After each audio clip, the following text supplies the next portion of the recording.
Hello, minasang! Today is Saturday at walang pasok nga ang daddy namin. Bali, itong week kasi panggabi siya at dahil Saturday na, wala na siyang pasok mamayang gabi. Kaya ito nga, nag-aya nga pumunta ng mall dahil naawa sa anak, hindi kasi makapaglaro sa labas dahil maulan ngayong araw. Kaya sabi nga niya, dalhin na lang namin si Toshiro sa mall. Kaya itong bata, sobrang saya at excited kasi pupunta na naman siya ng mall. Saan tayo punta, Toshiro? Saan mall? Chuchura at Scuba? Chuchura? Okay, noted. Abay ka na. Bye. Okay. Ayan nga, at ang saya nga daw niya. Sobrang saya niya pumunta ng mall. Ewan ko ba dyan sa batang yan. Mall is life na naman ng bata. Who's happy? Pero hindi namin siya dadalhin sa Iyon. Sa Iyas Mall namin siya dadalhin para naman maiba. Madalas na kasi kami pumunta sa Chuchura at saka sa Tsukuba Mall. Sabi ko sa kanya para naman maiba, wag naman puro Iyon, mag-Iyas naman kami. Bali ang biyahe nga pala namin is inabot ng 20 minutes. So andito na nga kami sa Iyas Mall. Medyo malaki nga pala tong mall. Nahirapan nga kami maghanap ng parking kasi nga dahil Saturday ngayon maraming mga nakapark na sasakyan. Sabi ko nga kay My Labs, habang naglalakad ako, videohan naman niya ako habang wala pang ulan. Gusto ko lang magpa-cute habang naglalakad, bakit ba? Yung ako, tamang lakad lang siya, hirap na siya sa anak niya kakabuhat. Sobrang likod kasi ni Toshiro, kaya sabi ko sa kanya, pababain na niya. Kaso, nung binaba niya, ayan, takbo na ng takbo. Nahirapan na ang daddy sa anak niya kasi nung binaba niya, hindi na alam kung saan punta tong si Toshiro sa sobrang saya niya. Yan talaga tong batang to kapag nakalabas ng bahay, halos ayaw na magpahawak sa daddy. Kaya yung daddy na-stress na kasi hindi niya alam kung paano habulin. Ang bilis tumakbo ng batang to. At sa sobrang bilis, hindi niya na maaabutan. Natatawa na nga lang ako sa kanila mag-amay kasi nag-aaway na sila. Yung isa takbo ng takbo, yung isa habol ng habol. Sabi ng daddy niya, napapagod na nga daw siya. Wala pa kaming 5 minutes na nasa loob ng mall. Napagod na agad ang daddy. Kaya sabi ko sa kanya, bahala kayong dalawa dyan. Mag-order muna ako ng milk tea. Magmimitay muna ako mag-isa. Medyo mahaba nga yung pila, pero saglit lang naman yan, naka-order na rin ako kaagad. So ito nga pala yung in-order ko. Black milk tea ng Gongcha. Grabe, ang tagal kong hindi nakainom nito. And nagutom na nga ako, sabi ko sa kanya, akit na kami agad.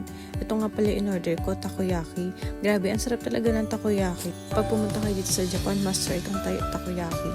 Nakalimutan ko nga bigyan yung asawa ko sa sobrang gutom ko. Pero hindi ko naman kayang ubusin yan. Kaya sabi ko sa kanya, order na lang din siya ng pagkain ni Toshiro. Bali, itong in-order ng daddy, gyudong with miso siru. Yan kasi yung favorite Toshiro sa Sukiya. And si daddy naman, ayaw naman niya kumain kasi nga bago kami umalis ng bahay, kumain muna siya. Sabi ko sa kanya, tulungan na lang niya akong ubusin itong takoyaki kasi kahit gutom ako, hindi ko to kayang ubusin. So ito na nga si Toshiro, busy manood ng Cocomelon ba yan? Hindi ko alam. Basta yan, habang nanonood siya, kumakain siya. Pero naubos naman niya yung pagkain na yan. Sobrang nagulat nga ako kasi itong order na to, pang adult na to. Pero kay Toshiro, wala. Bagsak yan. Talagang mauubos na yan. Kaya sabi ko sa kanya, bilisan niya na kumain para matapos na dahil nga hanggang 6pm lang yung game center. At pagdating ng 6pm, hindi na pwede pumasok ang mga bata. Dito kasi sa Japan, yung mga game center ng mall, pagdating ng 6pm, bawal na papasukin itong mga ganitong bata. Unless adult ka, pwede hanggang 9pm. Pero pag yung mga bata, kids, bawal na hanggang loob. Siguro doon lang sila sa may entrance pwede maglaro. Yung may mga konting rides, pero sa pinakaloob bawal na. Kaya after kumain ito ni Toshiro, sabi ko magto-toilet muna ako at magbanding muna sila ng daddy niya. So ito na nga, nagbanding na sila ng daddy niya. So di sila nga nakaabot hanggang loob. Bali 6pm na rin kasi niyan, kaya sabi bawal na raw hanggang loob. Kaya hanggang dyan na lang siya. Pero okay lang naman kay Toshiro, hindi naman siya nalungkot kasi sobrang busog nga niya, kaya wala na siyang pakailam. Sabi ko nga, uwi na kami para makapagbanding pa kami sa bahay. Pero sabi ko kay My Labs, bago kami umuwi ay mag-grocery nga muna kami. Kasi nga wala nang milk si Toshiro. Bali ang gatas nga pala niya is fresh milk na. And good for 1 week lang kasi yung binibili namin para hindi mabilis ma-expired. So andito na rin naman kami sa loob ng mall. Dito na lang din kami nag-grocery. And dito nga pala sa Japan, ikaw na yung bagger, ikaw na rin yung cashier. Bali self-service nga pala dito. Pero may mga ibang grocery stores pa rin naman dito na may mga cashier.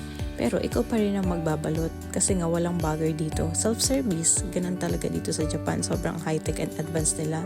So yun lang naman, and then after, pauwi na kami. Ito nga, ang tanda nito siya. Lahat ng tao kinakawali niya. Ganyan talaga siya pag nakikita siyang tao. Lahat ng makita niya, binabati niya, kinakailangan niya. Sobrang approachable kaya nitong anak ko at ang lambing pa, grabe. Kaya nga sa neighborhood namin, ang dami niya mga kakilala, mga lola at lolo. Kaya natutuwa sa kanya yung mga kapitbahay namin. Can you hi? Can you say hi? Bye. We're going home na.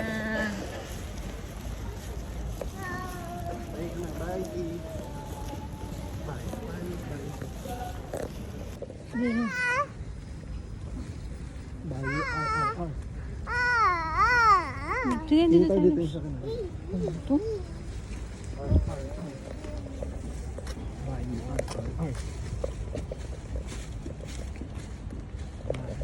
And ayun na nga, papunta nga kami sa parking kung saan namin pinark yung sasakyan namin. Sobrang ingay pa rin dyan ito. Sure, kaway siya ng kaway sa mga tao. At sigaw siya ng sigaw para mapansin siya. So, pasakay na kami sa sasakyan namin. And yun lang. Thank you sa panonood. Bye!